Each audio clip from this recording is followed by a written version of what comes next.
alaikum wa rahmatullah jama'a, barkanmu da wannan lokaci. Da farko iyayena daga kan mahaifina, ƴan uwana, dan Allah dan Annabi ku yi haƙuri. Abokanaina, iyayen gidana, ogannina ta fuskar siyasa da kuma iyayen gidana na rayuwa da dai sauransu, da abokaina da duk waɗanda muke mu'amala da su, kuka kira ni a waya da waɗanda kuka zo kuka same ni, ku yi haƙuri da Allah. Kuma insha Allah, in Allah ya yarda, ba zan sake tankawa ko na ce zan yi wata magana ko duk wani abu da ya shafi mutanen nan. In Allah ya yarda ba zan sake involving a ciki ba.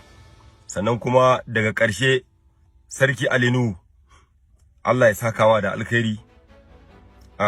Baka ƙasa, kana Germany, amma haka ka kira ni a waya muka yi maganganu. Kai ma din baka taba faɗa min bakar magana mara daɗi wanda ka isa da ni, tabbas ka isa da ni, ko duka na zaka iya yi idan nayi abin da ba daidai ba.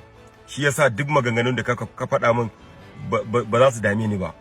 So kai ma ka yi haƙuri dan Allah dan Annabi.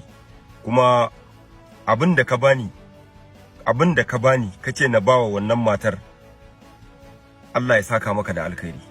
Kuma duk abin da kake yi na alkhairi, Allah ya saka da alkhairi. So dan Allah jama'a, kowa yayi haƙuri, kowa kai duka kowa kawai, kowa ayi haƙuri da Allah, kowa na bada haƙuri.